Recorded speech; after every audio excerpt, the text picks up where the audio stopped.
Okay, so I think let's start. So we're going to continue talking about optimal control for linear quadratic regulator today. And our goal today is to derive the optimal policy for LQR, right? And let's just do a quick recap on dynamic programming, because this is the method that we're going to use to derive the optimal control for this LQR problem, right? So again, we're going to focus on finite horizon setting, right? No discount factor. And remember that the policy for finite horizon Markov decision process, they consist of the sequence of policies, one for each time step, right? So in other words, the decision you make at this particular time step might be different from the decision you're going to make at the same state at a different time step, right? So every time step, we have a policy that focuses on this particular time step, right? And the dynamic programming idea is very simple, right? We always start from the last time step, and we first convince ourselves, in the last time step, there's not that much you could do in the future. You only can execute one action. So your Q star, regardless of what, is just your reward function, right? And your V star is very simple. Just take the maximum action, the action that maximizes the one-step reward, right? Because that's the only step action you could take. And with that, we get into this induction process where we assume that we know how to behave optimally at starting from time step h plus 1. And let's just figure out what action we should do at time step h, right? And at a particular state, we have total capital A many actions. So we just try each action first and then follow the optimal strategy starting from little h plus 1, right? And then we pick the best action. So that's this argmax over A is basically doing, right? And if we repeat this process all the way to time step little h equal to 0, then we compute the optimal policy, right? One for each time step. Right, and then we started looking into this linear quadratic regulator, and it's basically a Markov finite horizon Markov decision process, right? But remember that we start using this conventional notation in control literature. So we use X to represent state, and we use U to represent action. So they also called control, right? And so our cost function, instead of using reward function, we are using cost functions now. So, okay, so whenever we talk about mean, this basically means that we are minimizing the cost function, right? But other than that, they're basically the finite horizon Markov decision process. And our transition is captured by this linear system, right? So the next state is always linearly related to the current state and the current control, plus a little bit Gaussian noise. Right, so this Gaussian noise is used to capture the unexpected disturbance, right? So this could W could coming from the noisy estimate, and could coming from the noise in your actuator as well. Right, so this is nothing but just a finite horizon MDP.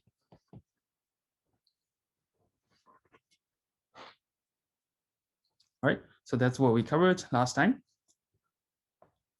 And yes, so we also defined the value function and Q function. They're basically the same, except now, we just plug in the specific form of the cost function, right? Right, and the optimal value function for the LQR is essentially, starting at time step h, if we were at state x, what is the minimum possible cost to go, expected cost to go that we could achieve if we behave optimally, right? So, so this V function in controlled literature, so people often call it cost to go, because this is like, you start from time step h and x, right? So how much cost are you going to have so in the future? So people always call it a cost to go. And the theorem that we briefly touched last time is that for this particular problem, if your system is linear and if your cost function is quadratic, then this V star is actually a quadratic function, right? So which can be written using a positive definite matrix and some scalar in R, some scalar, yeah. This is in RD times D. right? And then we can also show that optimal policy is actually linear.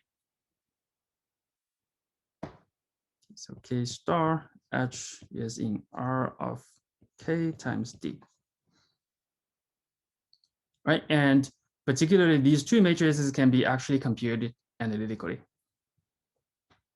right? So no approximation gonna involve. We're gonna just, in this lecture, we're just going to figure out how to get them exactly. Right. So this should be a little bit surprising, right? Because the problem is actually hard. This is like continuous control and continuous action space, right? And we have those Gaussian noise and we have a random initial state, right? And what we're claiming here is that we can actually literally write out the analytical form of our control policy, optimal policy by star. Right? No approximation involved. So we're not going to do those value iteration or policy iteration style analysis here.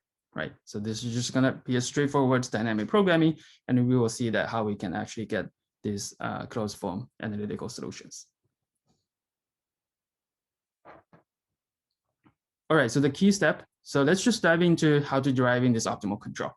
Right. So the key step here is again dynamic programming, and we're going to do DP backward in time. Right. So as usual, for induction style algorithm or induction style proof, we're always going to start from a base case, right? So the base case here is that let's convince ourselves that V star H, capital H, the cost to go in the last time step, in the very last time step, is actually quadratic, right? So this is a base case, and then we get into this induction step, right? So let's come up some inductive hypothesis. So our inductive hypothesis is essentially saying that V star little h plus 1 is quadratic, right? And now let's complete this induction step, which is essentially show that V star little h is quadratic.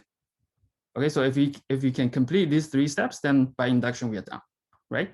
We have successfully proved that all V star h for all h is going to be quadratic. Right, so basically the same three steps that we did for the finite horizon Markov decision process. All right, so any questions for this high-level plan so far? Okay, great. Yeah, so let's just jump into the base case. Right, so let's recall our cost functions, the objective function that we care about, right? So our objective function is a sum of cost functions along this h many steps, right? So the last step, we only care about this particular cost, right? So in this case, V star capital Hx should just be the cost in the last time step, right? So imagine that I'm at the last time step, capital H. So I'm not even going to make any actions because the cost is only dependent on state, right? So my V star capital Hx is essentially just the cost at the last time step, the very last time step. Okay, but this is nothing but a quadratic function, right? And recall that the model here is that Q and R, they are all positive definite matrices.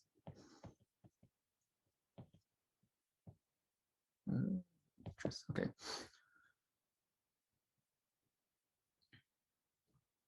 All right, let's just introduce some notations, right? So that we are prepared for doing induction. So let's just introduce two notation. P capital H, let's just define it to be Q, and then this little p capital H equal to 0, right? So in other words, we can write,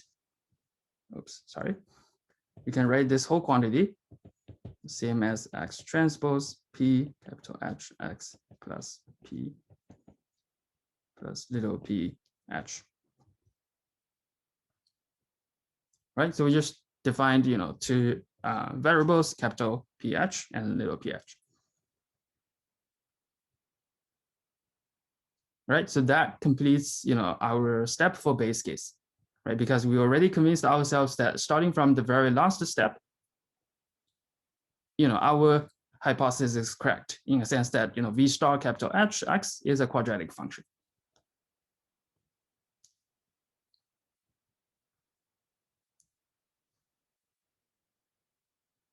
Okay, so let's do the inductive step.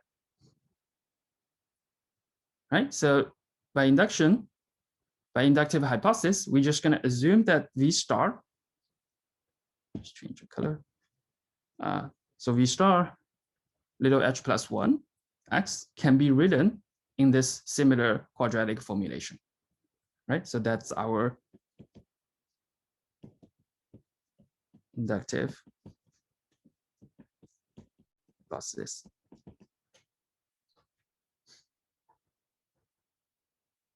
All right, so recall that in high level, our goal is to use this inductive hypothesis to prove that V star h x can also be written in the form of p little h x plus ph.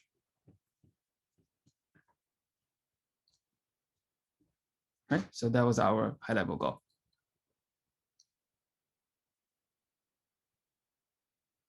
Okay, so let's just go ahead and see how we can actually, compute V star little h. Okay, so we always start from Q star, right? Because we haven't been able to come up with the optimal policy yet.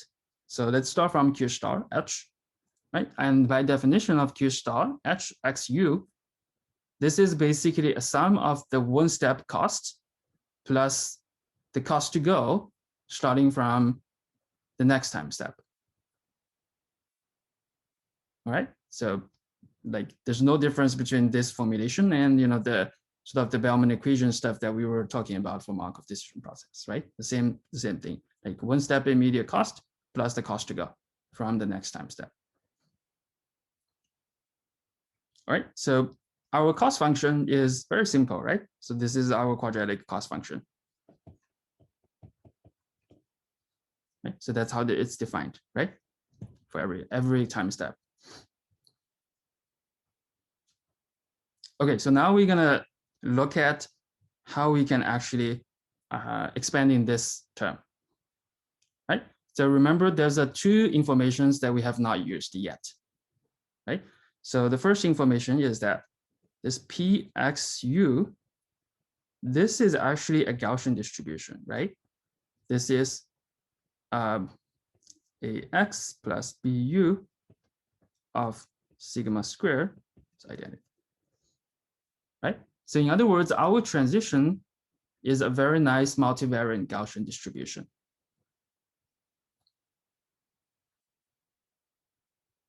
Right? So this is coming from the definition of this linear dynamical system, right? Because our x prime is equals to ax plus bu plus w, where w is from this Gaussian distribution.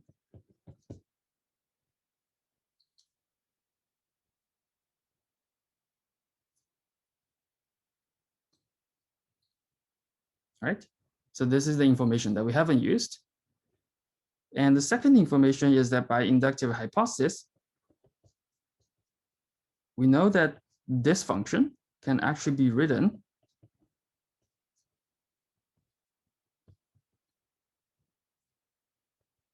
in this form, right? So that's our inductive hypothesis.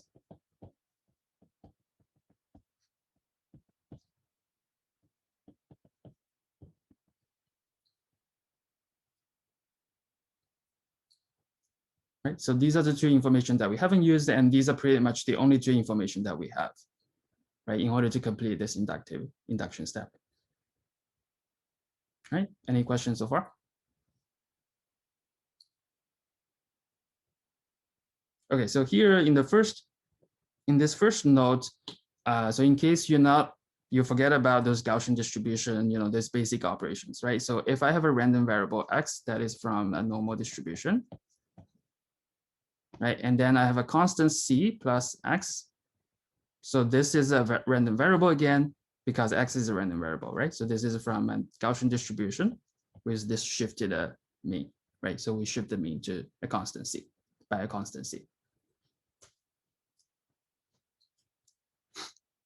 Right, another standard thing in Gaussian distribution is if I have a scalar c, then cx again is a random variable, is a Gaussian random variable, and it's from 0 c square sigma square, right? Okay, so we're not really going to use the second property here, but the first property is exactly what we used to get this quantity, right? All right, so let's just plug in these two properties into this formulation and keep expanding, our equation. Right, so I'm just rewrite things a little bit. So I'm explicitly writing out the form of x prime, right? So we know that x prime is equals to ax plus bu plus w, right? Where w is from this normal distribution, from this Gaussian distribution, right? So all I'm doing is just rewriting x prime using this linear formulation, ax plus bu plus a random noise, right? And my expectation is now only with respect to my noise. Right, so this step we use is the property of our linear system. And the next step, you now can guess, basically we're gonna expanding this, we're gonna plug in the quadratic form of v star little h plus 1. Right, so that's what we do. This equation looks pretty long, but there's nothing magic here. All we're doing is that using the formulation of v star little h plus 1. Right, so this step is by this inductive hypothesis.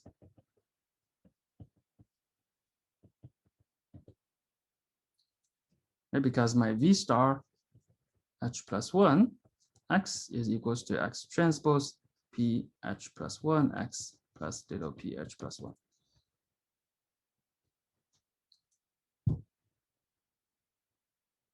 Okay, so we're almost done, and all we need is just complete the square.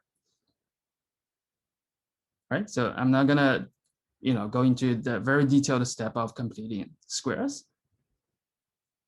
So what I'm showing you this equation is that I first complete the square of this term, right? And then I just combine, I just start rearranging terms by combining similar terms together.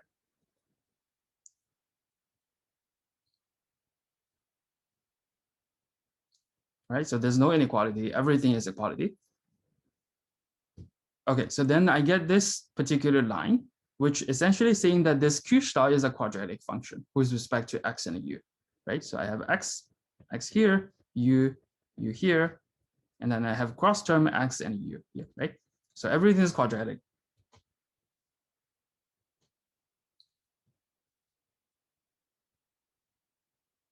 Right, does this step make sense? Let me just maybe write out one more step. So here we just complete square.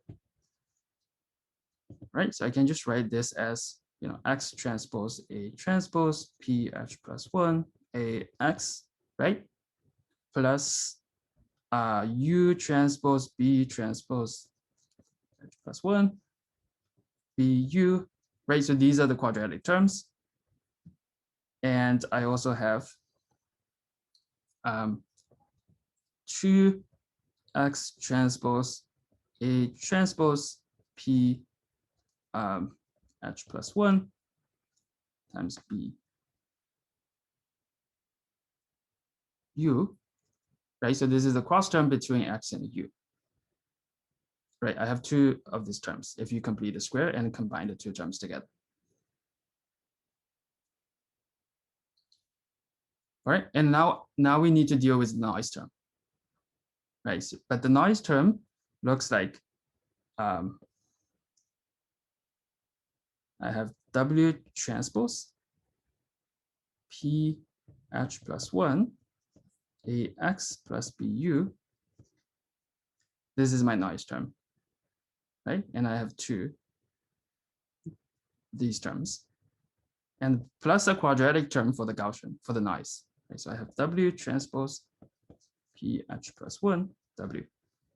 right? So if I complete a square, these are the terms that I get, right? A quadratic term for x, quadratic term for u, a cross term for x and u, and then this first order term for w, the noise, and a quadratic term for noise w.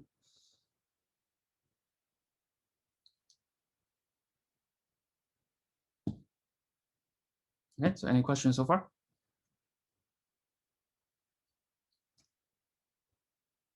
Okay, so now let's look at this term. Right, so this term is a noise times a matrix and a vector, right? And we know that this noise is from a zero mean Gaussian distribution. Okay, so in other words, expectation W from norm distribution, right? W transpose a particular vector. Let's call it V, maybe. Right? So this, you should convince yourself this is zero. Right? So I have a random vector W from this multivariate Gaussian distribution, right? I'm just inner product it with another constant vector, V. And the mean of this new quantity should definitely be zero, right? Because my mean of my random vector W is actually zero. Right? So this is basically the linearity of the expectation. So if you're wondering why, so I can just write this as equals to V transpose expectation of W from 0 sigma square over I times W.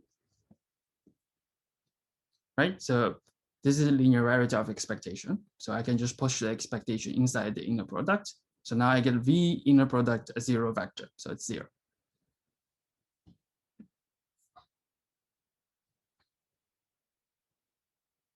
Right? So we have one more term left,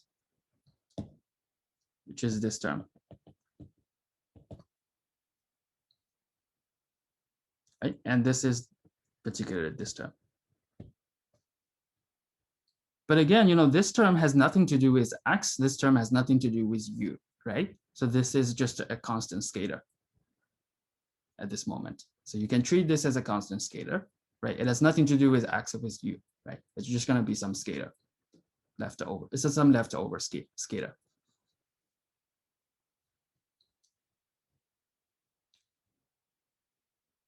Right? So does the derivation make sense so far? Any questions?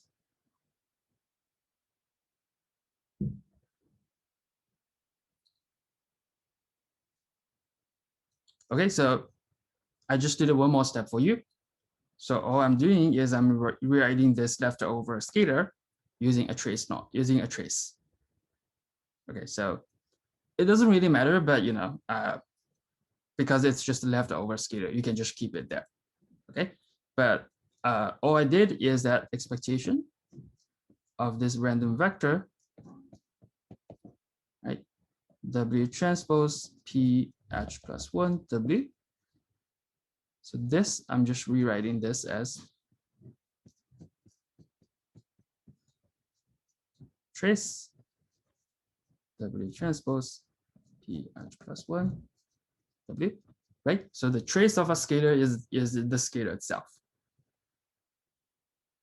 Right, so let's do one more step.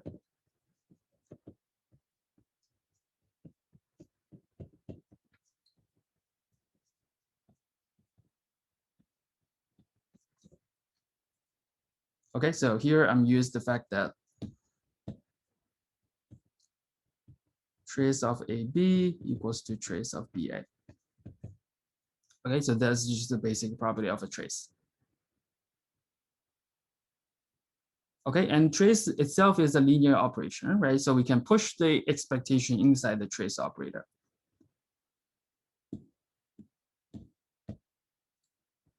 And this gives us expectation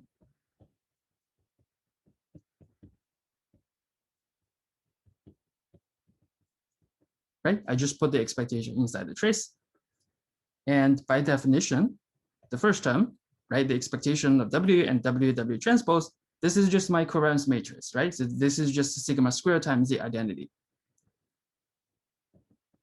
trace of sigma square identity times ph plus 1, right? So this is just trace sigma square ph plus 1.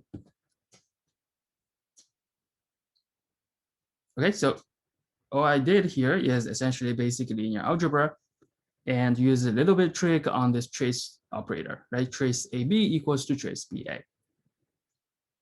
And this is not that hard to verify, all right? And then I can just write this very annoying, expectation term that has expectation, just using the trace, right? So this is a trace of sigma squared times this big matrix P, capital P, H plus 1.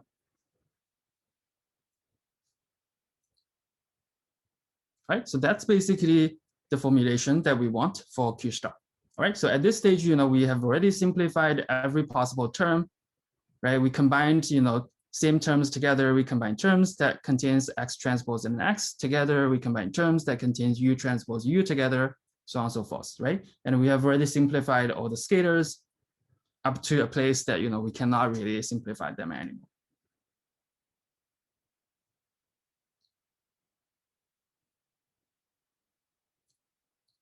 Right, so the last line is actually the simplest possible formulation that we can get for Q star.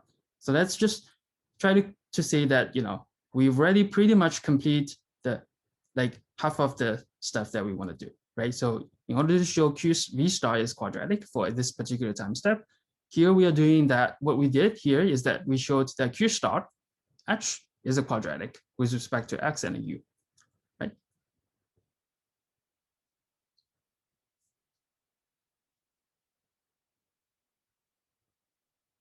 Okay, so let's move on. And this is what we get from the previous slide, right?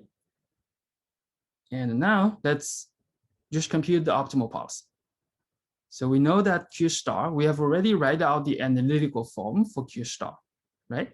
And we know that the optimal policy, once we have Q star, the optimal policy is just the greedy operator with respect to Q star, right? So at the particular state X, the optimal control at this X is essentially ag mean over U, right? So here again, we're doing ag mean because we are minimizing cost, right? So the language that control people talk about is, cost rather than reward.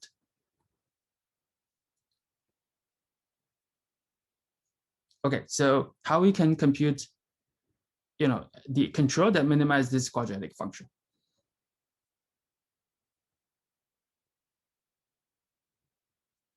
Right, so someone want to give it a try? You can take the gradient and set it equal to 0 because it's quadratic and you have PD, so it's going to be optimal. Sorry, can you see it again? Your voice was actually pretty low. All right, you can just take gradient with respect to, find the derivative with respect to U and then set it equal to 0. And since you have PD matrix, so you're going to get optimal solution. Yeah, so that's basically what we are going to do, right? So we're trying to find something that minimizes this quadratic function. We're trying to find a U that minimizes this quadratic function, right? And we know how to find the minimum. We just take derivative. We just take derivative with respect to the parameter U and set it to 0 and solve for this parameter. Right, so in words, let's just compute the gradient with respect to the control at this fixed state, right? And set it to 0 and solve for U. Right, so this is like literally the optimal thing we can do, right? This is the optimal thing for this quadratic function. Okay, so if you do that, this is the control form that you're gonna get. Right, so maybe let's write it out one more step. What is this gradient? Right, so if I take a gradient, the first term has nothing to do with U, right? So now I take a gradient for the second term. So this is 2 times R plus B transpose PH plus 1 B times U. Okay, this is this term. And we also have this cross term, right? So the gradient of U on this cross term is 2x. Okay, so let me write the other way. 2 of B transpose PH plus 1 A and X. Okay, so this is corresponding to this term. And the two scalars, as I said, has nothing to do with u, right? So the gradient of them with respect to u is just 0. Okay, so this is the gradient of this Q function with respect to control u, right? So if we set it to 0, right, let's just rearrange terms. We get R plus B transpose PH plus 1B u equals to negative B transpose PH plus 1 AX. Right? Multiply, the matrix inverse on both sides, we get to this particular form. Right? So this form is pretty nice, right? Because we are saying that the optimal control at this state X is actually linearly proportional to the state X itself. Right? So we can just write this as, this negative, this matrix K star H times this vector X. Right? Let me remind you that K star H is a matrix from K times D.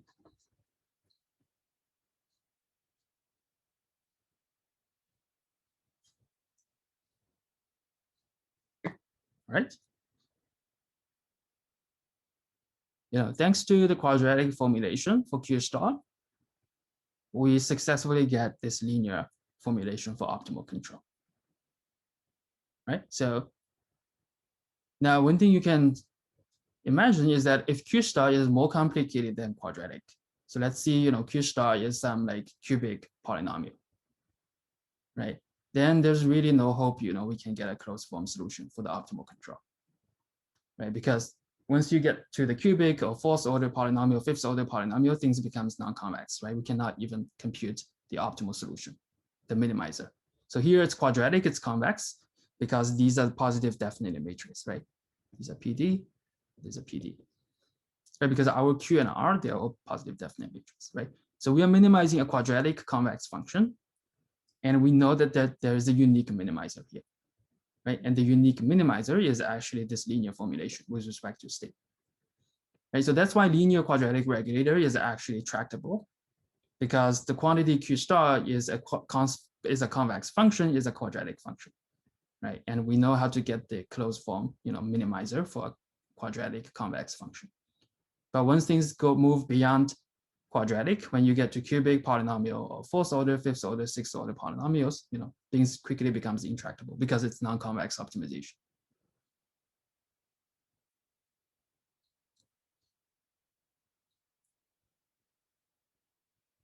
Okay, so this is what we have so far, right? So we have Q star written in this quadratic formulation. It's a convex function with respect to X and U.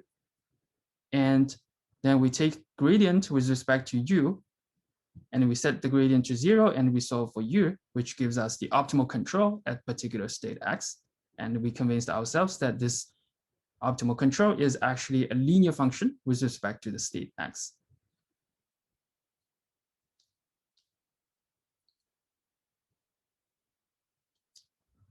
Right? And remember, our high-level goal is to show that V star little h is a quadratic function. Right? Remember that we started from the inductive hypothesis that V star little h plus 1, V star in the next time step is a quadratic. And we're trying to conclude the inductive step by showing that V star h, the V star at the current time step, is also quadratic. Right? We're almost done because we compute the Q star, we compute pi star. Right? All we need to do is just plug in pi star into Q star formulation. And by definition, this is V star. Right? Because this says that I every time step starting from now on, I'm acting optimally. Okay, so we can just do sort of this tedious calculation, right? We can plug in pi star, this linear formulation, into Q star. So I'm not gonna do the derivation here, right? Because this is literally you just plug in this, linear formulation into this Q star, right? So you write U equals to negative K star H times X. You write this U equals to negative K H star times X. You write this U equals to negative K star times x, right? And then you rearrange in terms, combine, just trying to simplify the equation as much as possible. And this is the formulation that you will get. Right? So, never don't try to remember the exact form. Okay, so we never really gonna try to remember the exact form.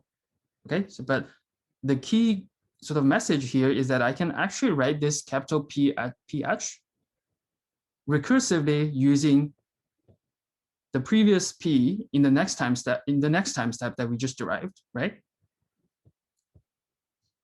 So this gives me a sort of recursive formulation for computing ph, right? And this is the same recursion formulation, right? We can use the information that we have from the next time step to compute the quantities that we want from the current time step. All right, so this first equation is actually called Riccati equation in the control literature.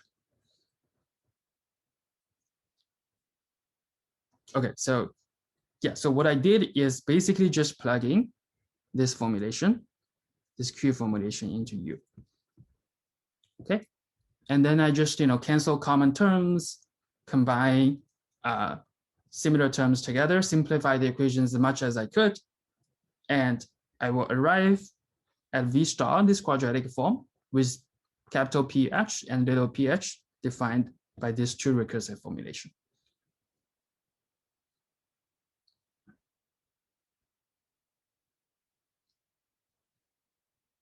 Right, so now we are done basically, right? By induction, we have already proved that the inductive hypothesis also holds at the current time step h. And we can repeat the same process. If you're writing down an algorithm at this moment, right, you can actually repeat this process for the previous time step, little h plus h minus 1, then you can do little h minus 2, and so on and so forth, all the way to the first time step, h equal to 0, right? And along the way, you're going to get all this optimal policy. So if you repeat this whole process, you will get k star negative 0, k star 1, all the way to negative k star h minus 1, right? And these are your optimal policies.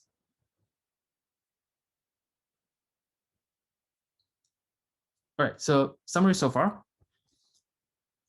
We always started from base cases. This is our base. This is the base case in the induction step, right? And then we use this induction trick, right? We started from inductive hypothesis that the things that we're trying to prove holds at step little h plus 1. And what we have shown is that this hypothesis is also true at the current time step, little h, right? And particularly, we have already derived these two recursive formulation for computing V star h. So this is called Riccati equation.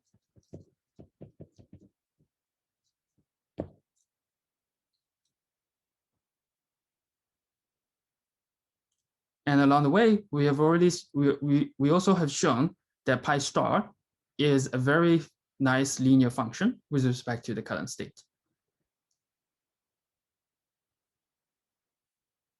Right, so that's what we did. And at this stage, you should convince yourself that the proof by induction, right, the proof is over. We've already showed that how to calculate V star, little h, using the information from the next time step, right? And we also have this closed form solution for the optimal policy at this particular time step. So if you start writing code for implementing this procedure, what you can do is that you just start from ph equals to q, little p capital H equal to 0, for all h equals to capital H minus 1 to 0.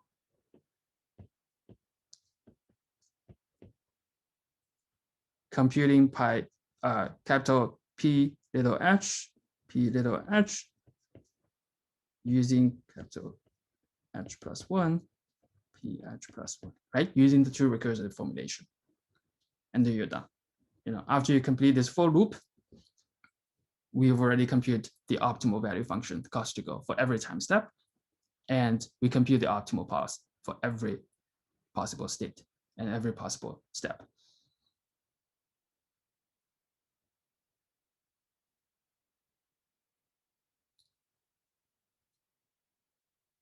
Okay, so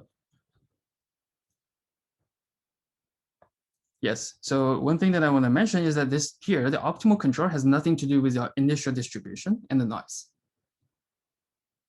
Right, so you can actually change the noise level, right? So what we did is that we assume W is from this 0 mean sigma square times identity, this Gaussian noise, right? So you can change sigma to 2 sigma or like 5 sigma or whatever. The optimal policies formulation is not going to change, right? And you can change the initial state. It doesn't really matter. The optimal policy is also not going to change, right? So this makes sense because what we computed is literally the optimal policy, right? It is a policy that regardless of where you are. So this is the optimal policy that maximize, the objective function, that minimize the objective function that you care. Now, if I change the noise, if I change this sigma to like 2 sigma or 3 sigma, whatever, so the value function will change, right? So your trace will change here, but your optimal policy is never going to change because if you look at the formulation for the optimal policy, right? Pi star, this K star H, this has nothing to do with the noise.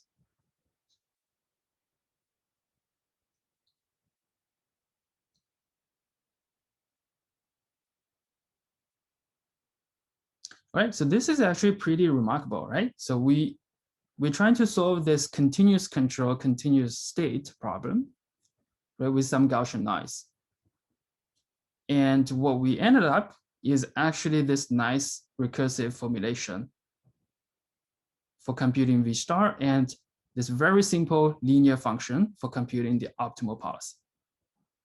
Right, so in other words, like this is different from the discrete Markov decision process where you have to remember the optimal action for each state.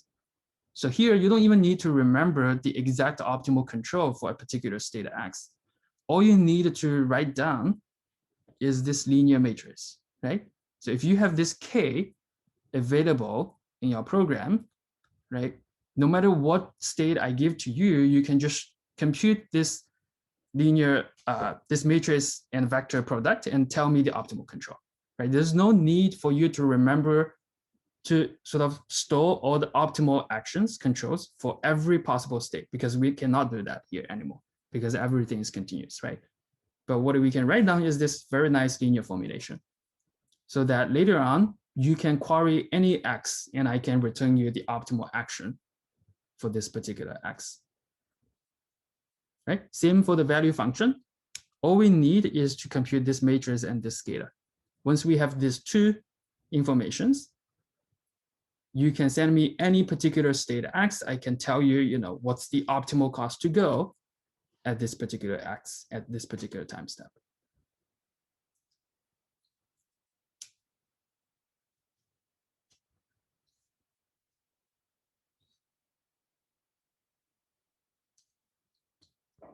Right, so any questions so far?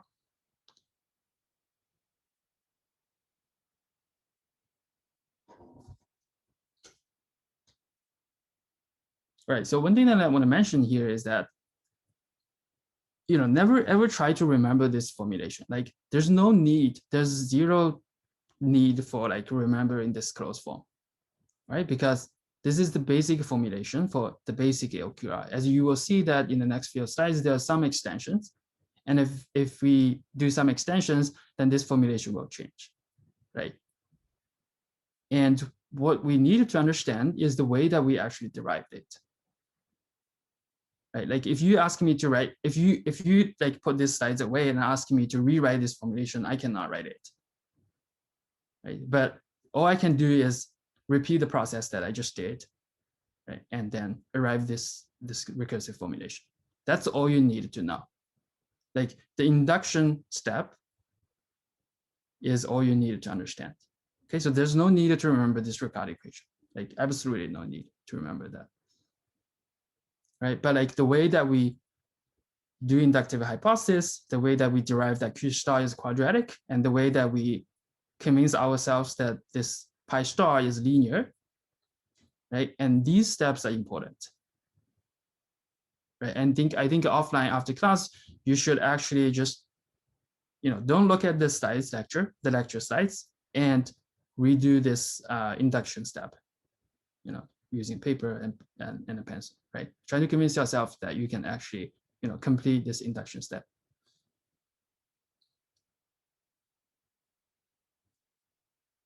Okay, so let's look at some extension, right? So the formulation that we just looked at is the very basic one, where we assume that everything is time independent, right? So here, maybe let's make it a little bit more general.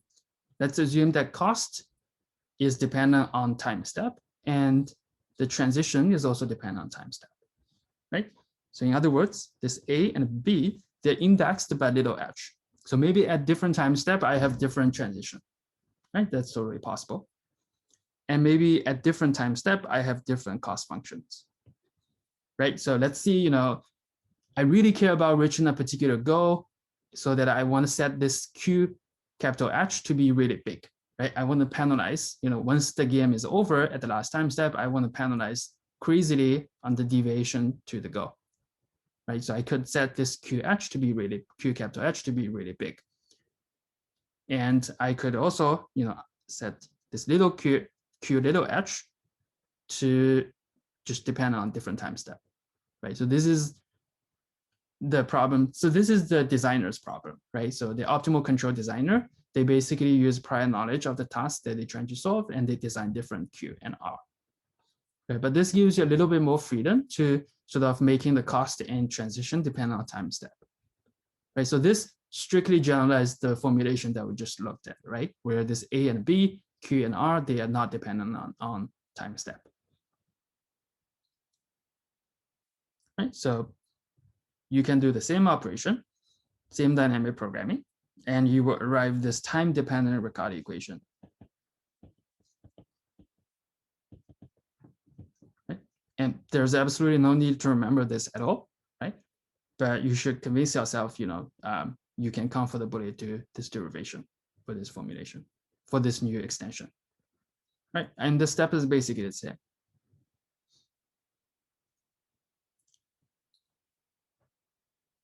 Right, so we can make it even more general, right? So we can make our cost function to be a complete quadratic function, right? So look, if you look at the cost for the last time step, so not only this time it has a quadratic term, it also has a first order term and a constant, right? So this is, I'm just, give you the complete quadratic formulation.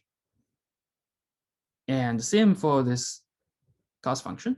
So now I have not only just a quadratic formulation, the second order term for x and u, I also now have this cross term, and I have this linear term, and a scalar.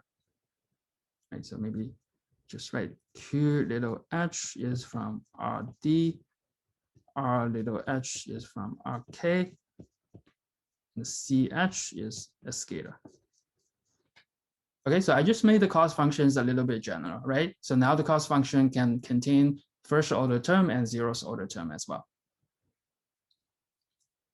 And I also made the linear system a little bit more general. So I'm allowing you to have a constant deviation, VH. So here VH is also a scale. Right? I just make this linear formulation complete as well. So this linear dynamics system not only contains first order term, but it now also contains zeroth order term as well, right? But this is like a constant disturbance that cannot be affected by your control and the state. Right? So all I did is just make the quadratic function complete. So you have second order term, first order term, zeroth order term. And I also made the linear system, the linear dynamics to be complete as well. So now you have first order term and zeroth order term as well.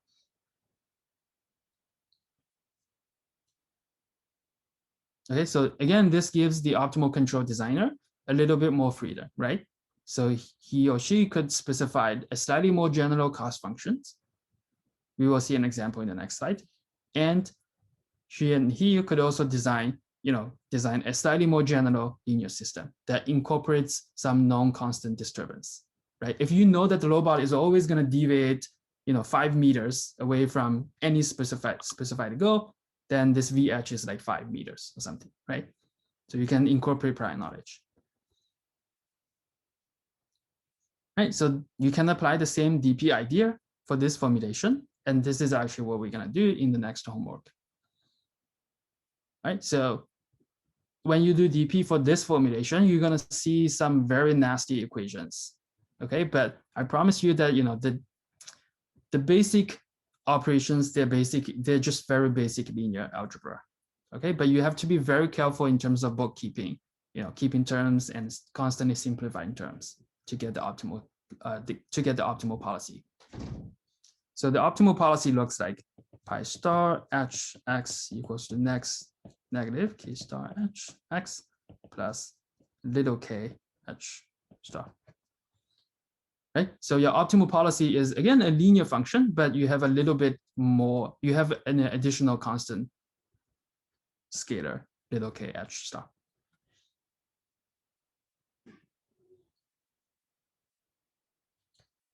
Right, let's look at an example. So one particular example people care in control is that let's track in a predefined trajectory, right? So let's see, I have this kind of trajectory to tracking. This is my initial state. This is my goal. Along the trajectory, I have some waypoints. Right? So my goal is to design a control such that when I execute the system can constantly track in this trajectory. Right? So I can design this tracking problem by designing this quadratic cost function, right? So this is x star, star, star, right? So I always gonna penalize the deviation to my predefined waypoints on the trajectory, right? So this is penalizing deviation. This is penalizing the deviation to the predefined control. Right? So this is a cost function that we're going to use for tracking this particular predefined trajectory. So this predefined trajectory is x star h u star h equal to 0, capital H minus 1. Right? And we want to subject to this linear dynamics. Right? So think about the setting where the system is linear and we want to compute the optimal policy so that we can constantly tracking this predefined trajectory as close as possible.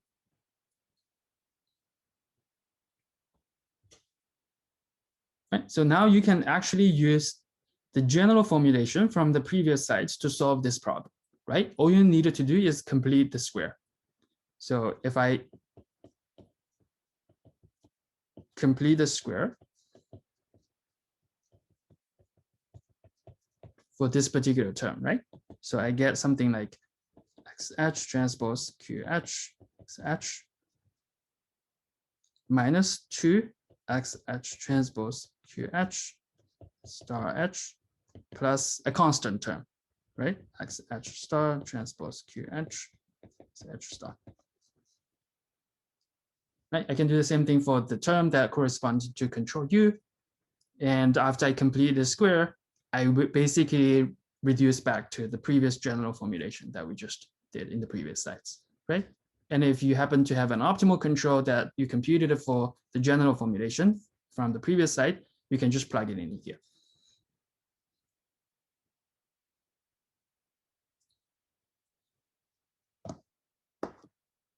Right?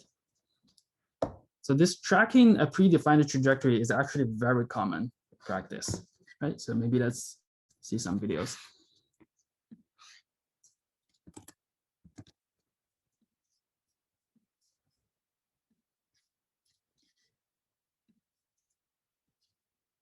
Right? Any questions so far? Okay, so you guys probably have already seen these kind of videos, right? So let's pause a second.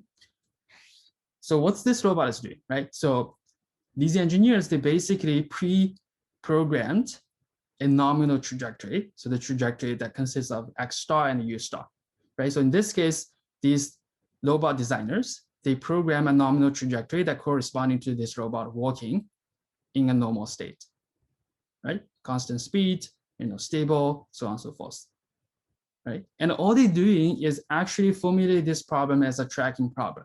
So their cost function is actually penalizing deviation to the predefined nominal trajectory, the trajectory corresponding to walking, right? And then they compute the optimal policy that is corresponding to this tracking objective. Now, of course, its dynamics is much harder than this linear dynamic system, right? But there are ways to do that, which we will cover in the next lecture. But the problem is essentially you have a predefined trajectory corresponding to this little dog walking. And our cost function is just this quadratic deviation to this nominal trajectory and subject to this linear constraint, subject to some dynamics constraint. Okay, it might be more complicated than linear. So now if you solve this problem optimally or near optimally, you get a closed loop policy, right?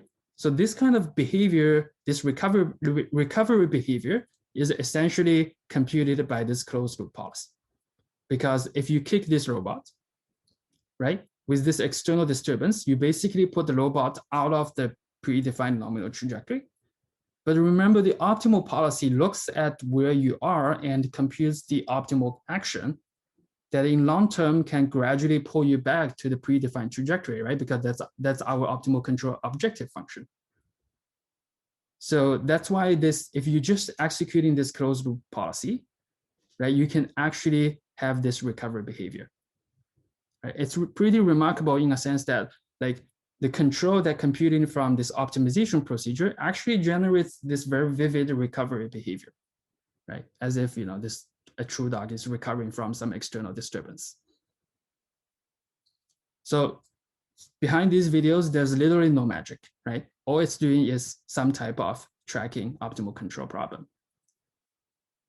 And of course, the problem is much harder than what we just covered, right? Because linear dynamic system, you can argue that linear, whatever things like related to linear, they're probably toy problems, right? So for the dynamics of this robot might be much more complicated.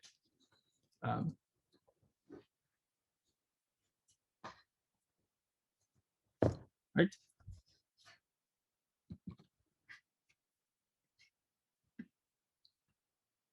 Okay, so that's basically what I want to cover for this particular lecture.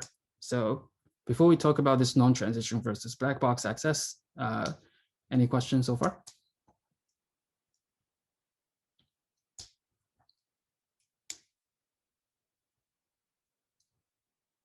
All right.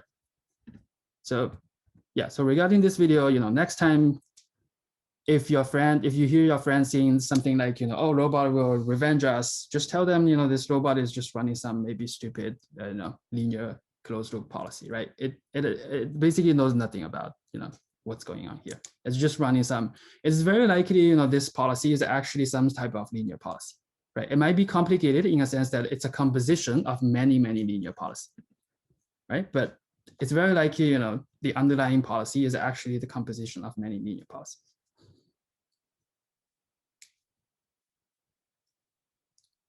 Okay, so to prepare for the next lecture, so let's briefly touch this non-transition versus black box access.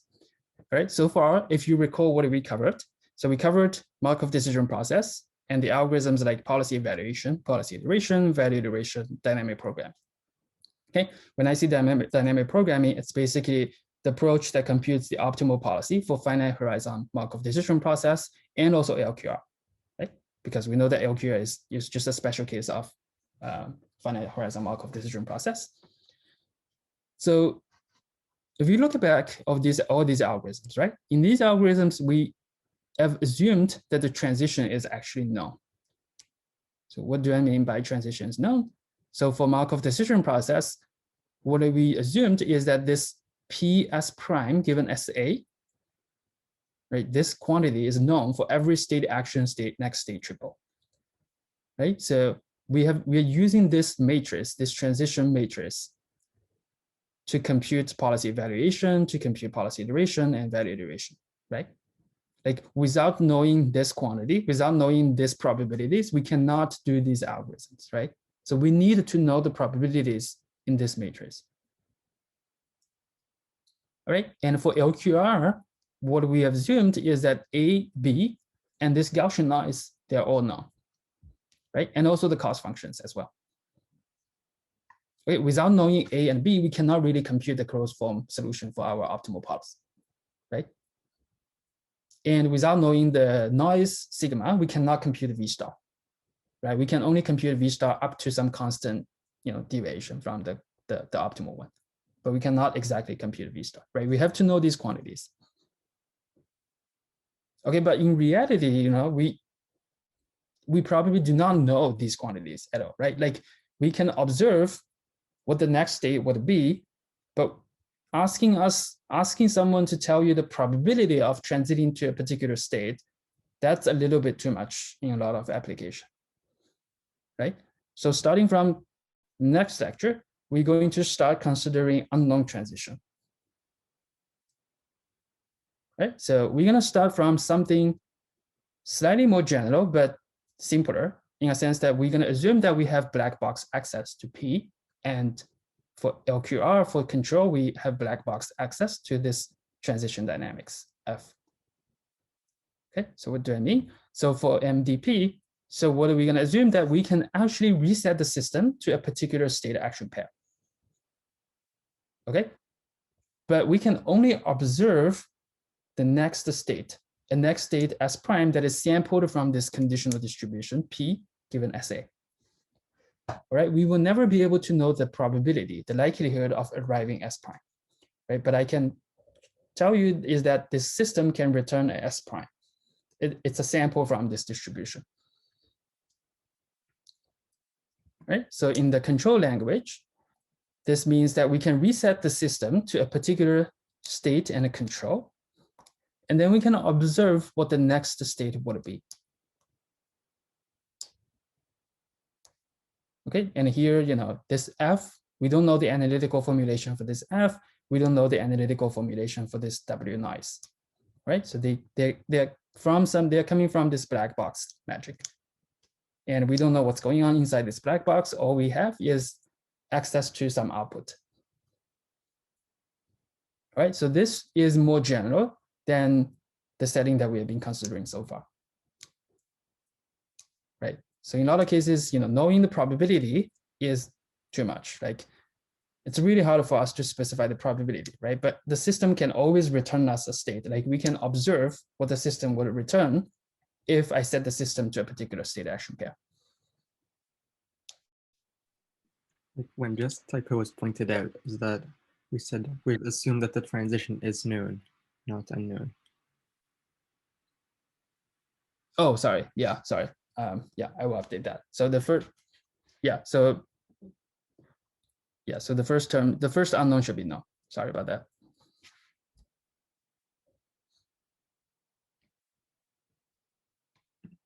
Right.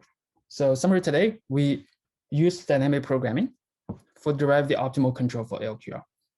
Right. So particularly we had this equation called Riccati equation. And one thing that I want to emphasize again is that there's absolutely no need for us to remember this exact form for Riccati equation. Right? They will change, if you change the system a little bit, right? Add some constant term in the dynamics, add some constant term in the cost function, this Riccati equation is going to change. But what is not going to change is this dynamic programming formulation, right? The idea of using inductive hypothesis to sort of prove that this optimal control and optimal value function has this linear formulation and a quadratic formulation respectively, right? So the process is not going to change, but the exact formulation might change. Right, so next lecture, we're going to talk about control for nonlinear system, but we're going to use black box access. Okay, so you're not going to know the analytical formulation for F, that's transition dynamics anymore. So all I'm guaranteeing you is that you can reset the system and observe the next state, right? So you have a little bit of freedom to do a little bit of experiments. You can set the simulator to this particular state action pair. You can observe what the next state would be. Okay, but the process of computing the next state might be very complicated, right? So it might be some super complicated simulation that we cannot even write out the analytical formulation, right? But our hope is that by doing a little bit experiments on this system, maybe we can approximate the dynamics, right? Maybe you can learn the dynamics by doing a little bit more experiments. And then maybe we can do some approximate control for some nonlinear system. So we will cover that in the next lecture. And you will do actually some programming experiments for homework 1.